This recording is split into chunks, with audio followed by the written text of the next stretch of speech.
ఒక చిన్న కథ. ఒక కొడుకు తన ముసలి తండ్రిని భోజనానికి మంచి రెస్టారెంట్కి తీసుకెళ్ళాడు. భోజనం చేస్తున్నప్పుడు ముసలి తండ్రి తన బట్టలపై ఆహారాన్ని చాలాసార్లు పడవేసుకున్నాడు. రెస్టారెంట్లో భోజనం చేస్తున్న ఇతర వ్యక్తులు వృద్ధుని అసహ్యంగా చూస్తున్నారు.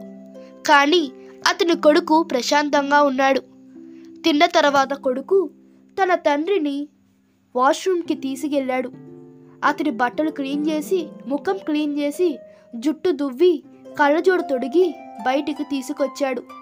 అది చూసి అందరూ మౌనంగా అతనికేసి చూస్తూ ఉండిపోయారు. తర్వాత అతడు బిల్లు చెల్లించి తన తండ్రితో కలిసి బయటికి వెళ్ళాడు. అప్పుడు భోజనం చేస్తున్న మరో పెద్దాయన అతన్ని పిలిచి అడిగాడు, మీరిక్కడ ఏదో వదిలి వెళ్తారని అనుకోలేదా? అతను బదిలిచ్చాడు, లేదు సార్, నేను దేనిని వదిలిపెట్టలేదు. ముసలివాడు అతనితో అన్నాడు, బాబు, నువ్వు ఇక్కడ ఉండి బయలుదేరే ముందు ఇక్కడ ఉన్న ప్రతి కొడుకుకు ఒక పాఠాన్ని మరియు ప్రతి ముసలి తండ్రికి ఒక ఆశని కల్పించావు అన్న మాటలకు అక్కడ ఉన్నవారు అందరూ చప్పట్లో పొగిడారు. సాధారణంగా వృద్ధులైన తల్లిదండ్రులను బయటకు తీసుకెళ్ళడానికి ఎవరు ఇష్టపడరు. మరి వాళ్ళు, నువ్వేం చేస్తావు?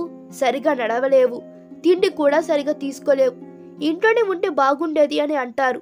కానీ నువ్వు చిన్నప్పుడు నీ తల్లిదండ్రులు నిన్ను ఒడిలో పెట్టుకొని మోసేవారని మర్చిపోలేదు. సరిగ్గా తినలేకపోతే అమ్మ తన చేతితో తినిపించేది. తిండిని ఒంటిపై పడవేసుకుంటే తిట్టడం కంటే ప్రేమ చూపించేది.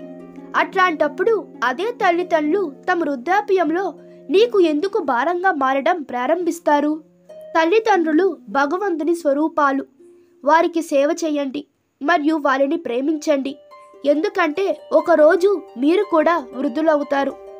ఈ కథ మీకు నచ్చినట్లయితే మీ అభిప్రాయాలు కామెంట్ తెలపండి. Please like, share and subscribe to my channel. Thank you.